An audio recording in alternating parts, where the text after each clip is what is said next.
Hey up everyone, Magpie Gaming here, and in this video I'm just going to put down my thoughts and feelings on Destiny 2. I won't call it a review because, as I've said in previous videos, I don't think I'm expert enough to give a review on a game, but I'm more than capable of giving my thoughts and feelings on a game that I've been playing. So Destiny 2 for me was a game that I've looked forward to for a long time, ever since they announced that it was going to be released, and then my excitement got even more when they did confirm that it would be coming to the PC. Of course, a lot of console players at that time didn't want it to come to the PC. They didn't like the idea of it going to the PC. They wanted it to remain a console exclusive. You have that whole fanboyism over games staying on the console, but much to Bungie's credit, they decided that they wanted to bring it to the PC this time. It was a market that they wanted to go in. Obviously there were bonuses for them doing that. You're going to get better sales, etc, but obviously it brings along with it a lot of issues such as cheats, data mining. You've got to organise different gameplay mechanics for it, but they've pulled it off.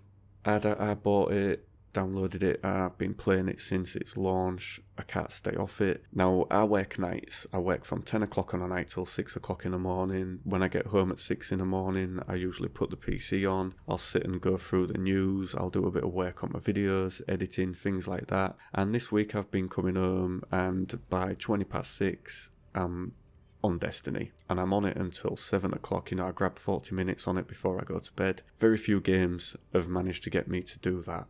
Very few games have got me to the point where I come home and I feel like I need to play. I need to put a bit of game time in, and I've got to reach that next light level in the game. So it's been a really good experience for me. And if you look at it from the ground up, the PC version, it was born to be on the PC, this game. I know that might annoy a lot of console people, but it's an FPS title, and FPS titles are first and foremost PC games. There's no two ways about it. Mouse and keyboard rule with this genre, and a lot of people still play with controllers even though they're on the PC, which is fine. You can't actually tell the difference between people playing with controllers and keyboard and mouse in this game, and that's testament to how Bungie have set up the game mechanics for playing this game. They've done them very, very well. So you get PC specific settings within the graphics. They've done really good with that. You've got a lot of monitor and resolution support there. You've got 4K support. The graphics scale really well across varying hardware. You don't have to have a Titan PC to play this game. As long as you've got a moderate system, you're going to get good FPS out of this game. Now, I'm not sure how I've got it set up on my system with regards to the PC settings. I haven't actually gone into them since I started playing the game, but I do know that my FPS never dropped below 100, and I think what I'm seeing on screen is gorgeous, so that's enough for me. I don't really care what the settings are. They're working very well, and I'm not going to touch them. As for the actual gameplay, the aim assist is there, which does annoy a lot of PC players, and I can understand that. We are adept to playing with mouse and keyboard, and you want that kind of accuracy that comes along with that, and aim assist slightly takes that away, but it's not in an annoying fashion. It is kind of noticeable now and again, and I would like the option to turn that on and off. I don't know if there is an option to do that. As I say, I haven't looked in the options menu, so that might actually already be an option. But if it isn't, then I think it's something that they should look at doing in a future update, just to give us that choice of whether we want to be super accurate or whether we want that aim assist help that the game gives you. Now, Destiny for me is one of those games where you can either go ultra hardcore into it, or you can just play as the casual gamer, and the game rewards both styles of play equally. And one thing I've noticed from this and the first Destiny is that in Destiny 2 it's a lot easier to level up. There's a lot more content there to get you to the level that you want to get to, and just playing through the campaign mode itself will get you to level 20 easily. You don't have to touch any other public events or anything like that, or do any of the loot sectors. Just playing the campaign will get you to where you want to be. And talking about the campaign, I've enjoyed it, but I don't know, there was something about it that felt a bit flat. I understand the need to put the campaign in. They wanted to explain the lore of the game a lot better. They didn't want to do it the same way that they did before. Obviously, putting a single story campaign in will bring a lot more people into it, and I think it has this time around. And as I say, I enjoyed it, but it just felt like it was a necessary part of the game that they put in, and they put it in to a point where it was adequate enough. It explained the story, that was that. That's done. And I'm not going to say it felt like an afterthought, because the story does drive the main game, but it didn't feel as immersive as I wanted it to be. It explained things, but you had the cutscenes, and I felt that some of the cutscenes were flat and bland. They didn't really explain too much. I mean, we still don't know what the Traveller is, who it is, whether it's machine, whether it's organic. And you start the whole game off and the premise is that you've lost your light, you've lost your ability to respawn, you've lost your ability to come back, you've lost your powers, but very, very soon into the game you're giving them back. So that whole thing that the game was sold on, where it's Destiny 1, you had your light, you were invincible, blah, blah, blah. Here's Destiny 2, you're going to lose your light, you're not going to be invincible. Is this going to make a harder game? And it doesn't last 5 minutes, and you've got your light back, and you're back to where you was in Destiny 1. So that for me felt a bit flat and a bit bland. There wasn't too much to it. A lot of the cutscenes, I just started skipping them, which was a bonus. You can skip them, you're not forced to watch them, and that was what I ended up doing. I watched 5 or 6 of them maybe, and then I just started to skip everyone. I wasn't interested, I'd got a bit bored with it by that point, but I understand that it was necessary to put the single player in to explain the lore of the game. Once you understand it though, you don't really go back to it, you don't really need to know any more of it. It's done with. You know that main character, you're going to kill him, and then you're just going to go off and play Destiny as you always did. And I don't know, like I say, it just felt a bit flat. There wasn't much put into it. I did think that it would last maybe longer, but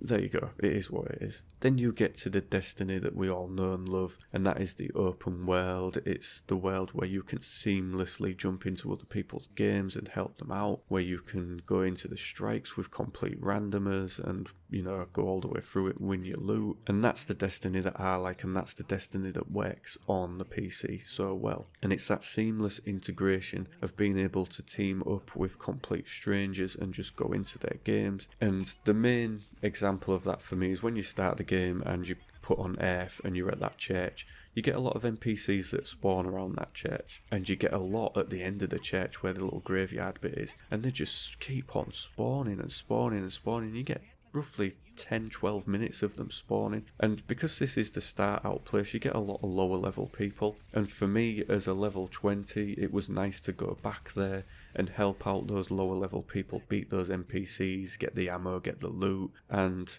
it's just that being able to help other people out and jump in. And for toxicity, I haven't witnessed any right now. Now of course I have the in-game chat off, but players are still able to whisper to you in the text chat, and I haven't witnessed any toxicity. You jump in, you help somebody get some loot, they give you a salute, and off they go. That's good gaming for me. That is what I enjoy from this. Now I've got to say that up to now I haven't touched the Crucible. It's not part of the game that I bought this game for. I didn't think, oh yeah, Crucible, I'll get it.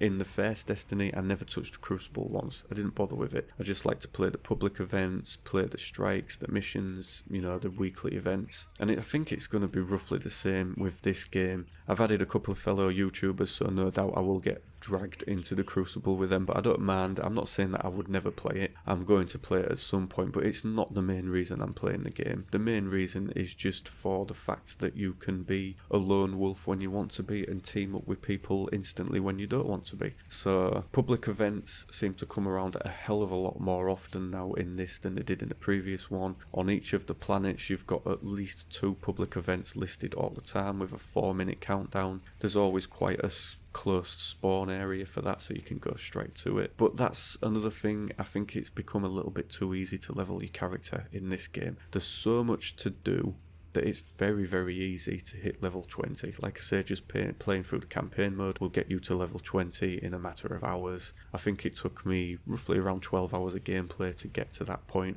I'm sure a lot of people have done it quicker, but it's very, very easy to get to that point where you just maxed out with your loot, you maxed out your character, and you hit 20 and then you start to max out your light level. Obviously your light level's a lot harder to do. I think I'm at like 238 or something like that, and there are a lot of videos on YouTube that will show you how to get to 265 and beyond and the best way to do it, and I do think it's just a little bit too easy. But Whether that's how Bungie wanted it to be, I don't know. Whether they wanted to have more inclusion in it. Obviously, you've got the, and I can't remember what they call it now, where you can buddy up with people in a clan to play through the raids and things like that. That's making it easier for people to obtain, you know, the kind of loot that they want. Bungie obviously realised that not everybody has a lot of friends that play the same game. They don't have a lot of people that they can team up with, so the raids in the first Destiny were cut off for a lot of people. Whereas now they're very much open. As long as you're willing to team up with a clan and communicate with them, play alongside them and help them, then you will have access to that higher loot that is held within them. But as a lot of YouTubers have noted, you don't have to play the raid to get the high loot within Destiny 2. In Destiny 1, if you wanted a certain weapon, you had to do a certain raid to get it. With Destiny 2, you don't. Apparently, a lot of the exotics, if not all of them, are open to be found just by playing through the game.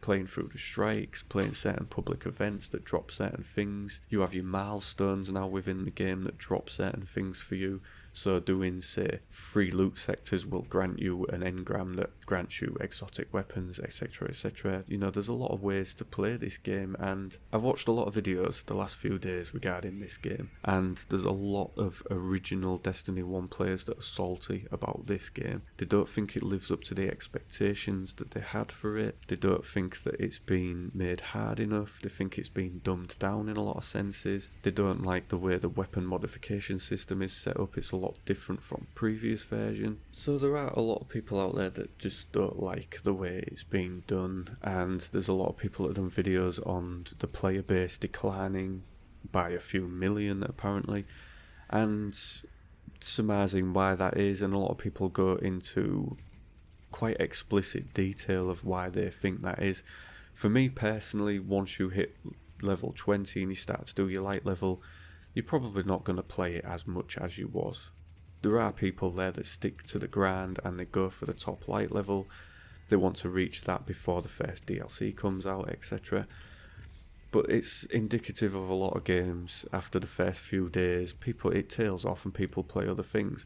Now, Destiny 2 launched at roughly the same time as Wolfenstein 2. You had Assassin's Creed Origins, both big games in their own rights, and that will have detracted a lot of people from playing Destiny 2 and putting the hours in. But it's just natural tail off of people playing the game. I think that's all what explains it. I don't think it's people being pissed off with it or not liking it. I think it's just people, they've played it and they've moved on to something else. You know, you see it with the likes of World of Warcraft. A new expansion comes out, the player base will jump by a few million, and after a couple of months it's settled back down again. Those people have played the expansion and they've gone away, and they will come back when another expansion comes out. And I think that's the kind of thing that you're going to get with Destiny. You know, the people will come along and then they will just go once the expansions have been and they've played it, they've got where they want to be, and they'll go back to something else. But I am massively enjoying the game. I'm a casual gamer and it just fits me to a T. Like I say, in the morning I can jump on the game for 40 minutes, I can play a couple of public events, I can maybe do a loot sector. It's very easy to jump in and jump out of. There's that seamless integration with the fire team system where you can buddy up with people, play through the missions. You know, you don't have to play missions on your own, you can get your friends to do it with you. And I think it's just that integration that makes Destiny a little bit more unique to other first person games. But as I say, I'm massively enjoying it. I think they've done a really good job with it. The graphics are great. The soundtrack when you're playing the game, especially when you're going through the campaign part, was really, really good. Quite a pumping soundtrack at certain moments. And the soundtrack you got fitted what you were doing at the time on screen, which is rare for games to get right these days. But I think Bungie nailed that, definitely. And yeah, as I say, I'm not an expert, I can't give a review, but I can give my thoughts and opinions on a game, and I like Destiny 2 a lot. I think there's going to be a fair bit of gameplay in it for me. I've been thinking of maybe doing some gameplay videos of it, but I'm not really sure how they will translate over to people. Like I say, I've added a few fellow YouTubers to my list, and I think we're going to do some Crucible and maybe some strikes and raids at some point, hopefully, so I would maybe record those and do some highlight videos of them. That might be a fun thing to do. But yeah, I'm enjoying it. I understand where some of the hardcore players are coming from, saying that they didn't like it, etc, etc, but I love it, and a game is what you make of it.